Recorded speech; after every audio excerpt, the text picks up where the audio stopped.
Hello दोस्तों, welcome to my YouTube channel आध्यात्म और विज्ञान।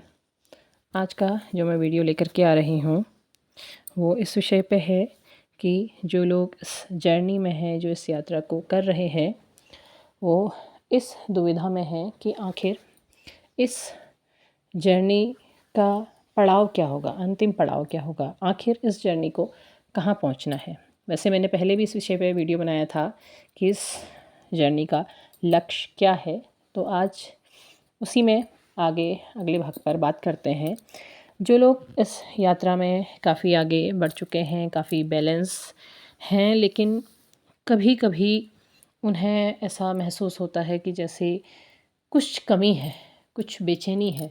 आज भले ही उन्हें वो पहले जैसी क्रेविंग नहीं होती है, आज भले ही वो अपने पार्टनर को पाने के लिए नहीं तड़प रहे हैं, लेकिन एक तकलीफ़ है, एक बेचैनी सी है। भले हर समय नहीं रहती है, पर कुछ क्षण ऐसे होते हैं जहाँ पर वो कभी बेचैन हो जाते हैं, कभी उन्हें लगता है कि आखिर कहाँ जाना है, कौन सी ये यात्रा है, किस तरफ जा रहे हैं, आखिर क्या लक्ष्य है।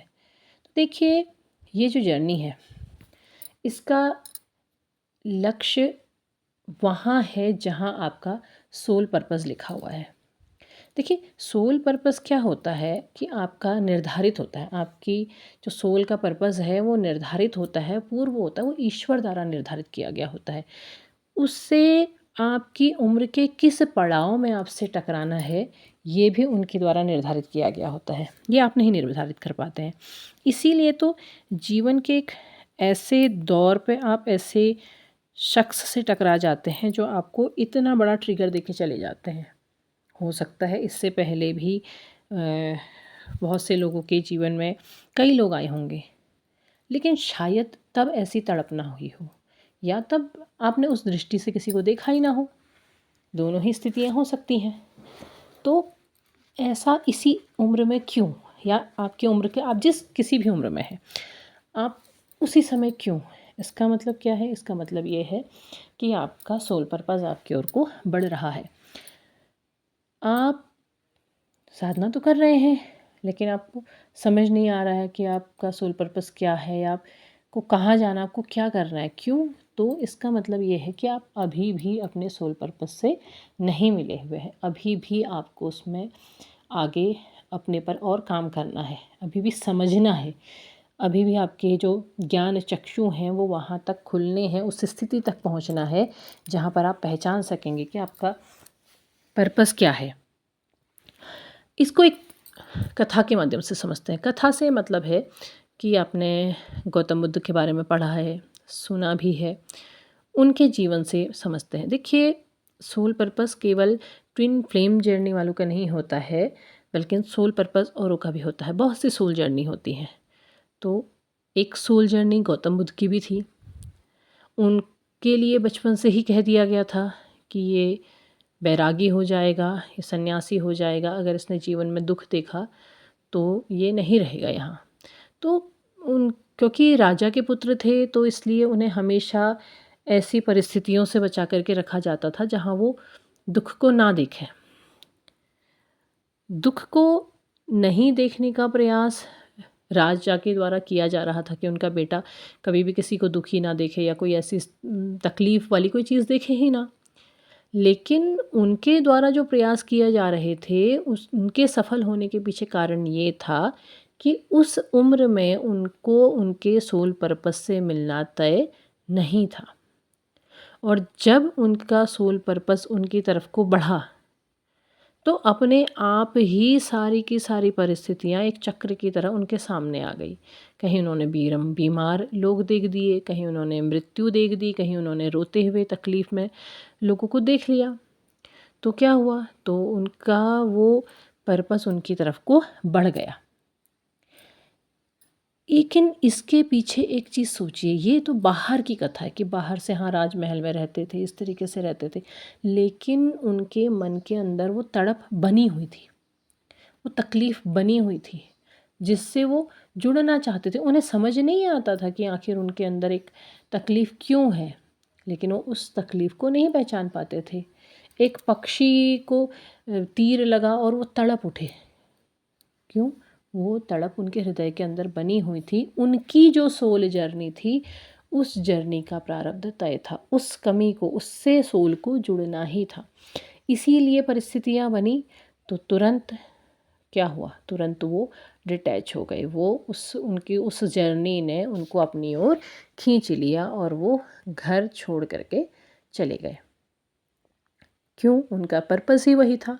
उन्होंने तप करना था, उन्होंने ज्ञान प्राप्ति करनी थी, उन्होंने उस जीवन के उस वास्तविक सत्य को जानना था और उसको जानने के लिए उन्होंने गृह त्याग करा, क्योंकि उनकी जर्नी का प्रारब्ध वैसा ही था। अब किसी और की जर्नी, कोई दूसरी सोल है तो उसकी जर्नी का प्रारब्ध अलग होगा। ज़रूरी नहीं कि हर किसी को संन्यास लेना है, हर किसी को वैराग्य धारण करना है। हर किसी का प्रारब्ध अलग है। हर किसी को अलग तरीके से अपनी सोल जर्नी को तय करना होता है और वो उनकी तरफ को बढ़ती है। जो लोग अपनी सोल जर्नी को पहचान जाते हैं तो उनके अंदर वो खिंचाव अपने आप आने लगता है कि आखिर उन्होंने किस चीज़ से मिलना है, किस परिस्थिति से जाके टकराना है, वो चीज़ उनकी तरफ को बढ़ रही है, वो उस जर्नी की तरफ को बढ़ेंगे और आप अपनी सोल जर्नी स्वयं पहचानेंगे, क्योंकि हर जर्नी का जो लक्ष्य है वो उनके लिए तय हुआ है, पहले से ही तय है।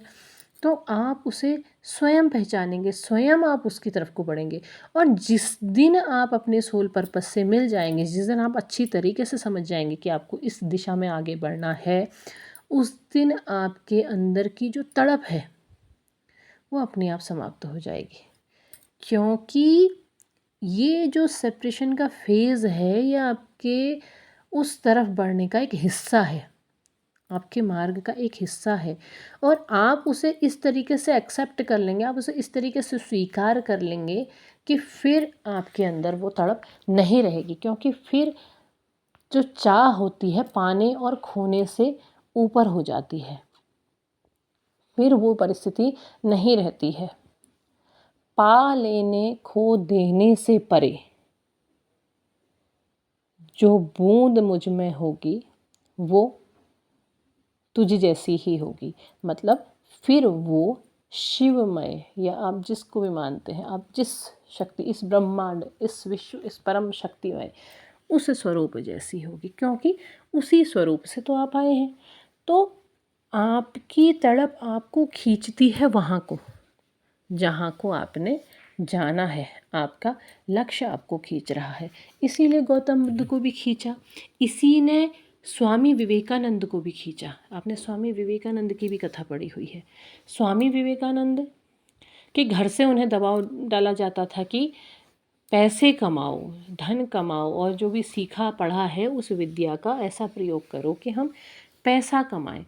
अपने परिवार की सारी बातें मान करके वो दक्षिणा काली के मंदिर चले जाते थे। दक्षिणा काली के पास जाते, अंदर जाके कहते कि माँ मुझे ज्ञान दो, वैराग्य दो, मुझे ऐसा दो कि मैं संसार के लिए कुछ कर सकूं। मांगने जाते थे धन, वैभव, यश, पैसा, किंतु सोल का पर्पस क्या था? सोल ने पूरे विश्व को उस सूत्र में पिरोना था। उनके जीवन का लक्ष्य था ज्ञान, लक्ष्य था वैराग्य, और वहाँ से जो ज्ञान प्राप्त करें उस ज्ञान को वो विश्व में फैला दें, वास्तविक ज्ञान को बांटें। क्योंकि हर युग में, हर समय में ऐसी परिस्थितियाँ उत्पन्न हुई है जहाँ पर जो भी ज्ञान की बातें होती हैं उनमें बहुत सारे उलझने, बहुत सारी किंवदंतियाँ, बहुत सारी बातें, ऐसी चीज़ें आ जाती हैं जो उसके वास्तविक अर्थ को थोड़ा धूमिल कर देती हैं, तो उसको सही दिशा में लाने का प्रयास किया जाता है। तो उनका सोल का प्रारब्ध वही था। उन्हें जितना मना किया जाता, जितना रोका जाता, उतना वो उस तरफ चले जाते। वो सोच करके निकलते कि अब तो नहीं जाना है, अब वो दक्षिणा काली वाले बाबा के पास बिल्कुल नहीं जाना है। लेकिन घूम फिर करके न जाने भूखे प्यासे, बिना जूते बिना चप्पल के वो वहाँ पहुँच जाते। क्यों? क्योंकि उनके सोल का प्रारब्ध तय था और उस सोल को क्या था? उस सोल के पास काली स्वयं आ गई थी। मैंने कहा है ना, आपसे बहुत बार कहा है कि जब आप ऐसी तकलीफ़ में जाते हैं, काली स्वयं आपके पास आ जाती है। और विवेकानंद के पास स्वयं आ गई थी। अब वो जितनी बार जाते उतनी बार काली खेल करती। तो ये क्या है, वो तय है, वो प्रारब्ध तय है। और आप जब तक उस तक नहीं जाएंगे तब तक आपके अंदर वो तड़प बनी रहेगी। वो तड़प विवेकानंद के अंदर बनी रही, वो तड़प गौतम बुद्ध के अंदर बनी रही, वो हर उस सोल के अंदर बनी रही जिसको का प्रारब्ध तय था। महात्मा गांधी को लीजिए, LLB की थी, विदेश भी चले गए थे, बहुत पैसा कमा सकते थे, उनके अंदर ज्ञान बहुत था, लेकिन क्यों यहाँ से विदेश गए, साउथ अफ्रीका जा कर के उसको आज़ाद कराने में लग गए, वापस भारत आ गए, भारत को आज़ाद कराने में लग गए, पैसे कमा लेते।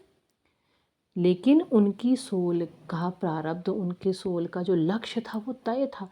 वो लक्ष्य था देशों को गुलामी से मुक्त कराना, उन्हें आज़ाद कराना।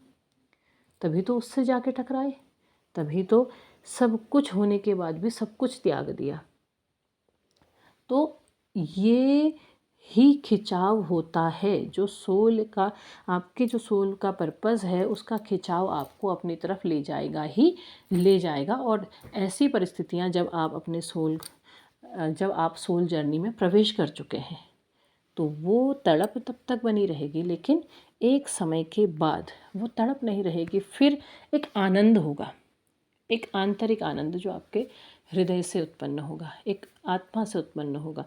उस आनंद की कोई सीमा नहीं होती है। फिर जो दूसरी परिस्थितियां हैं वो तकलीफ़ नहीं देती हैं। आप उन परिस्थितियों के बीच में भी रहते हैं और उससे बाहर भी हो जाते हैं।